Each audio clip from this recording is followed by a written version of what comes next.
So hello and welcome to Sacré Cooking, where you learn to cook with creativity and confidence. So today I will show you why you need to discard some of your sourdough starter from time to time and what you can do with it, so that you don't need to throw it in the trash and you can make delicious, quick, simple little recipes with it. And yeah, this is the topic of the video today. So first of all, why do you need to discard some for some time? So with sourdough, probably ideally you bake once a day. So you have your sourdough starter outside in the kitchen, and it's like normal temperature and it keeps bubbling, and every day you take from it, and then you also add flour and water to it to feed it so it keeps being bubbly and active. If you don't want to do that, if you don't want to, or you cannot bake bread or whatever so much, you can put it in the fridge so its activity is reduced, but it's still not like zero. So it will still bubble and ferment, but just very, very slowly. After the last feeding, eventually everything you gave the starter has been mostly eaten up. So the starter needs more flour and water.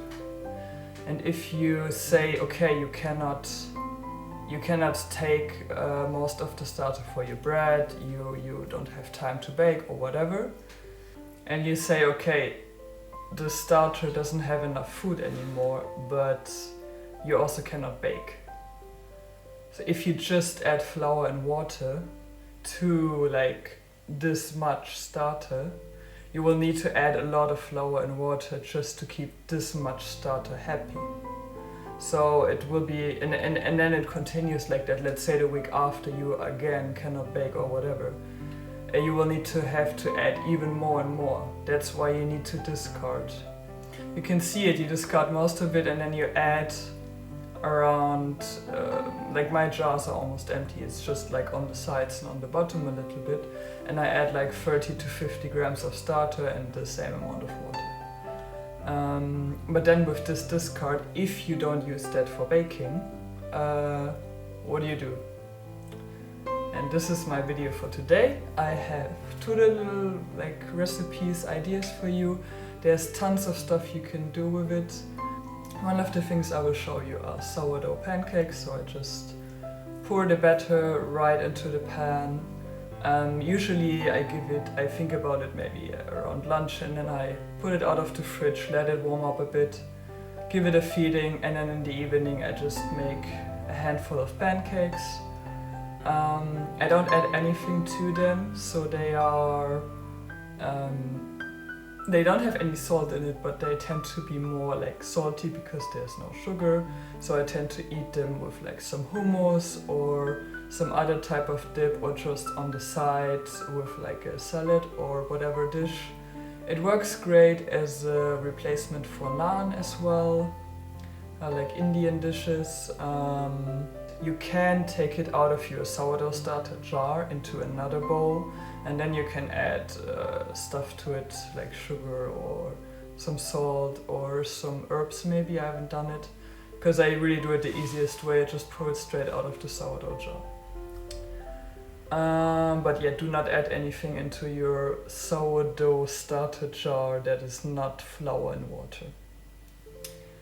And yeah, those are the pancakes. They are delicious. They have a lot of bubbles usually, especially if your starter is really active. They are more bubbly than a regular pancake. They are less dry than a regular pancake, like they are more chewy.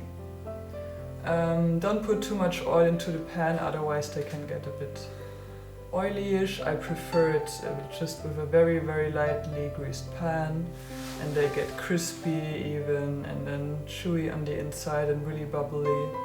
And then for the second recipe we have a pizza crust. This is the first time I tried it. I've seen it done before. I did it in a similar / my own way than what I've seen.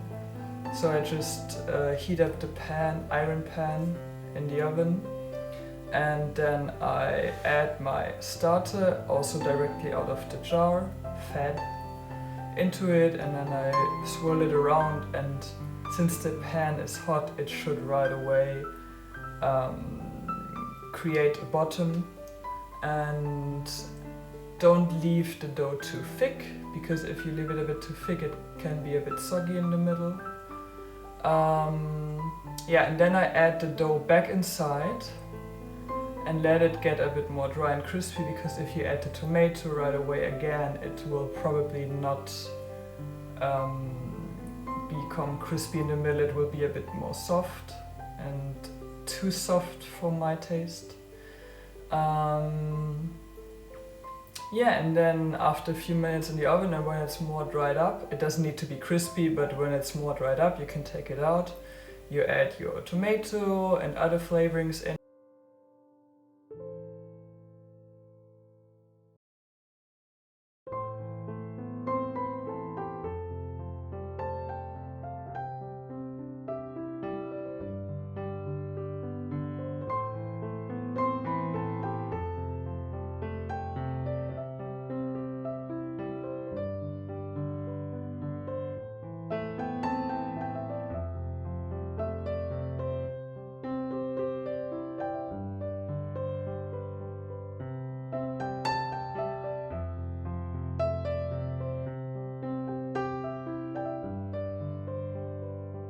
You put the pan back into the oven until your toppings are cooked, and then you have a nice pizza. I really liked it.